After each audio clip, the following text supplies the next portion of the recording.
Here are the top 10 income investments I covered back in April 2024. Since then, I've sold these 4. ARCC has slipped out of the top 10, and the current top 10 produces more income. The yield is now over 11%. So now it's time for an update. The new and the old. These are my 10 largest holdings. Let's dive straight in. PBDC is currently yielding 9.7% if we compare PBDC's price to the S&P 500 since the fund was launched in September 2022. It looks, well, weak. This chart came from Yahoo Finance and it doesn't show the income, and that is where most of PBDC's return comes from. A total return chart includes the changes in price and the income paid to shareholders, so let's look at that. And that's much better. Even though the S&P 500 isn't a benchmark for a fund specializing in private lending, it's still a yardstick we're all familiar with. Business development companies lend to small and medium-sized businesses. There are about 50 of them, and just like stocks, some perform better than others.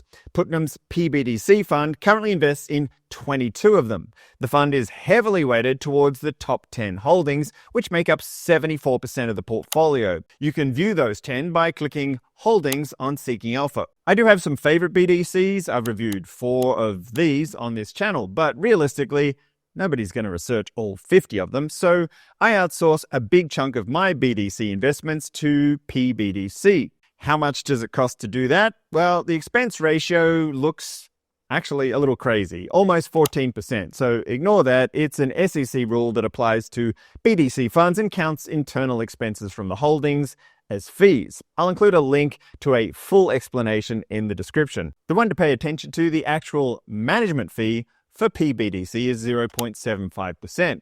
It's a little bit on the high side, but not unusual for a small specialized fund like this one. The distributions are paid quarterly, and they vary because if BDCs generate more income than expected, they pay supplemental dividends. If you're wondering about interest rates, the higher quality BDCs can do well whether rates go up or down, as explained in this video.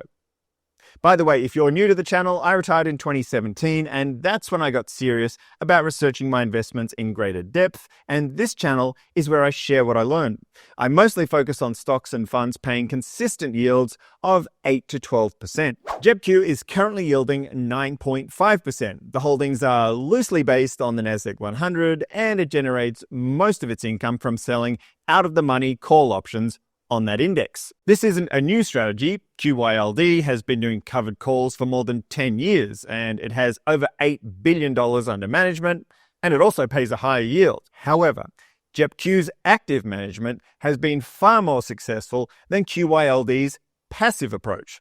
Looking at the total return, once again, including price changes and income paid, JEPQ leaves it in the dust. That's probably why, even though it's only been around since 2022, JEPQ has attracted more than $18 billion under management. SPYI yields 11.6% and it sells covered calls on the S&P 500, while JEPQ, managed by JP Morgan, outsources their covered call writing to other banks using equity-linked notes.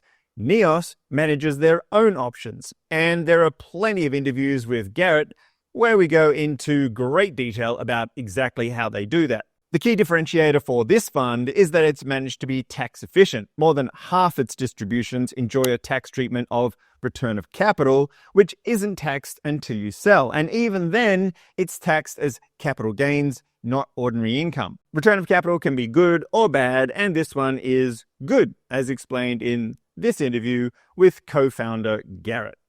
If you like consistent income, this one doesn't vary a lot, which is good. There was a little bump here because August was a particularly volatile month, and covered call funds make more income when volatility is high. It's also important to note that these covered call funds won't keep up with the index they're based on during a strong bull market, which is pretty much what we're going through right now.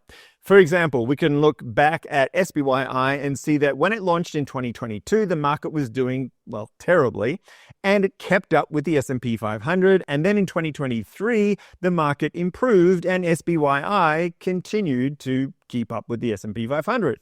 Then at the end of 2023, when the S&P 500 took off like a rocket, SPYI went up too, but not nearly as fast. Why is that? Because it's selling some of the upside to generate option income for those monthly payouts. Before we get into the fourth holding, I want to thank Seeking Alpha for sponsoring this video.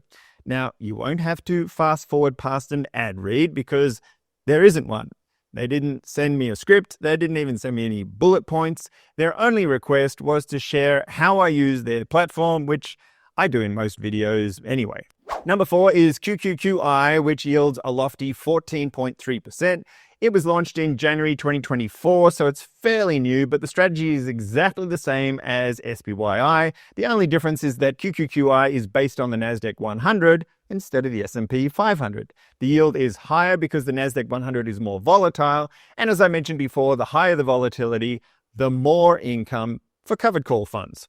That's not free money though. Higher volatility also means that when markets correct, the price goes down further than a low volatility fund. So if JEPQ and QQQI are both covered call funds based on the Nasdaq 100, why hold both? Well, because they're both relatively new, so I don't know which one's better. JEPQ actively manages their stocks, so their portfolio doesn't match the Nasdaq 100 precisely. On the other hand, NEOS's portfolio matches the Nasdaq 100, but actively manages the options part. Since QQQI began in January 2024, not that long ago, the performance of the two is really close, so it's too early to pick a winner. For number 5, we move away from stocks and back towards credit. FSCO is currently yielding 11%. This closed-end fund does some private lending to businesses, invests in loans from other lenders that it buys as an investment, and holds corporate bonds. The yield is high because the borrowers are not investment grade. When I reviewed this fund in July 2024, it was trading at a 14% discount to net asset value, which turned out to be a really good price. Since then, the discount has shrunk from 14 down to 7%. FSCO has only been around since November 2022, but it's already raised its dividend twice. This fund has had an impressive run. While tech stocks have allowed the S&P 500 to deliver a huge total return of 31% over the past year, meanwhile, FSCO has delivered a return of, 31%, which is not bad for a boring old credit fund. Speaking of total return, let me show you a shortcut. I saw another YouTuber, who shall remain nameless, clicking on comparisons to check total return, and that's fine, you can do that, but instead of scrolling through a menu and selecting total return from that fairly long list of options, I suggest doing this instead. When you're researching a stock or a fund, just click Momentum, then scroll down. It will instantly give you a 1-year total return chart versus the S&P 500. There, done. You can change the timeline or add more stocks for comparison if you want to do that. PFFA is currently yielding 8.9%, and it gives me exposure to about 200 preferred stocks. Now, regular dividends are paid at the company's discretion, but preferred stocks set their payout years in advance. That defined, consistent income stream can be a good fit for retirees. To generalize, this fund will benefit from lower interest rates, partly because preferred stock prices tend to behave in a similar way to bonds, and partly because the fund uses 20 to 30% leverage, which will become cheaper when rates drop, if they drop. That is a bit of an oversimplification though, because the fund can also hold floating rate preferred stocks that benefit from rising rates. It's actively managed, so it depends on the fund manager's strategy. As I record this, PFFA's fund manager is shifting toward fixed preferreds because he expects interest rates to continue to fall. We're in discussions at the moment to discuss his strategy in a future interview. I always get questions about fees for funds like this because they're confusing. The total expense ratio of 2.52% looks really high because leverage funds like this have to show interest as an expense. The actual management fee is 0.8%. Now, you can buy an ETF that passively tracks a preferred stock index, and then you'd pay a lower fee, like PFF. They only charge 0.46%. But PFFA's active management has outperformed PFF over the past year, so I don't think the 0.34% saving is really saving. ARCC is a BDC, or business development company, that currently yields a whisker under 9%. So far, I've been emphasizing diversification, picking funds that contain diversified portfolios. This is the first of two exceptions to that strategy. ARCC is just one company, and like any company, it could falter. So why did I include this one?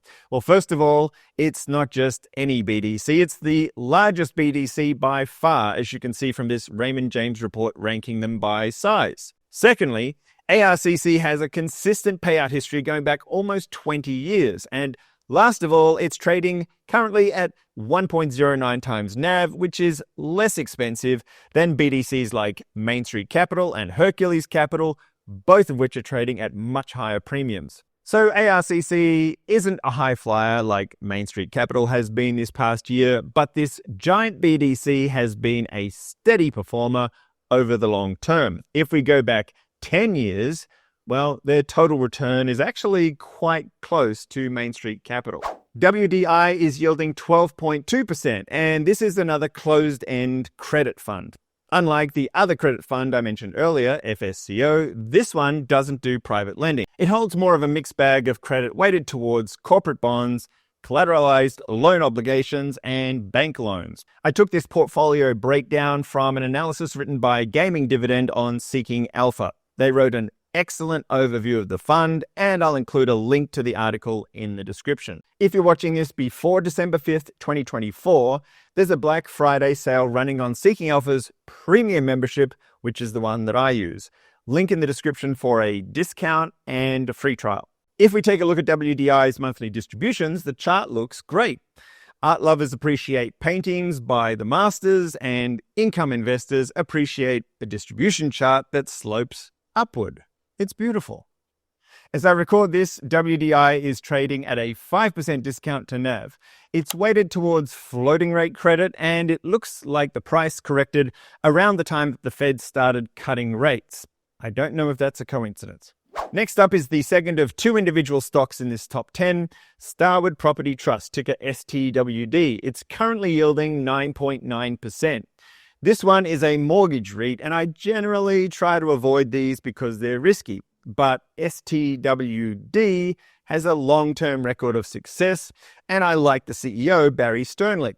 He also co-founded Starwood Hotels, including brands like The W and Westin, which he later sold to Marriott. The distributions are flat, but they're very consistent, and most importantly, no dividend cuts since this MREIT began back in 2009.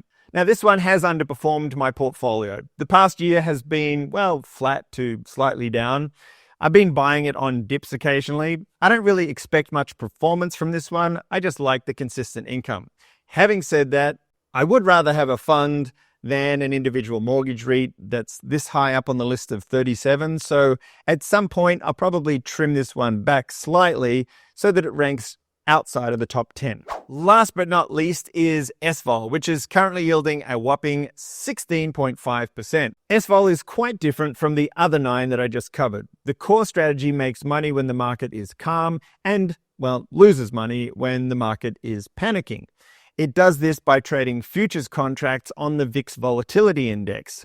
It's, well, pretty complicated, so I'll include a link in the description that explains how it works. You could think of it as selling insurance. When there's no disasters, they just collect premiums. And when the market tanks, they have to pay out big time. To address that risk, though, they take out their own insurance in the form of call options. So when the core strategy loses money, the call options make money, which balances everything out. Another thing to note about this fund is that it holds a lot of fixed income assets, including treasuries. They contribute to that huge yield, but each time the Fed cuts rates, the income from those assets also falls. So if the Fed keeps cutting interest rates, the 28-cent distribution will also get trimmed. Now, I recently bought back into SVOL after the US election. The full story is broken down in recent issues of Armchair Insider. These are my 10 largest holdings, but they're not that large. They top out at roughly 5% of my portfolio each. I don't consider holding just these 10 alone to offer enough diversification, so I have another 27 that make up the other half of the portfolio. Now, I don't know when you'll watch this video, so my portfolio might have changed since this was recorded. If you'd like to see the full portfolio and what it has currently, it's called Armchair Insider and it's linked in the description. I update it about once a month and it's free. If you're watching this before December 5th, 2024, then the Seeking Alpha link will connect you to the Black Friday sale. If this is after December 5th, it will connect you to the regular Armchair Income discount for Seeking Alpha. The total return charts and distribution charts I use today are pretty handy for comparing investments, and they're not available on websites like Yahoo Finance. You can learn more about them in this video. It's called 4 Tools for Income Investing. That wraps it up for this Top 10 update. More Armchair Income coming soon. Armchair Income.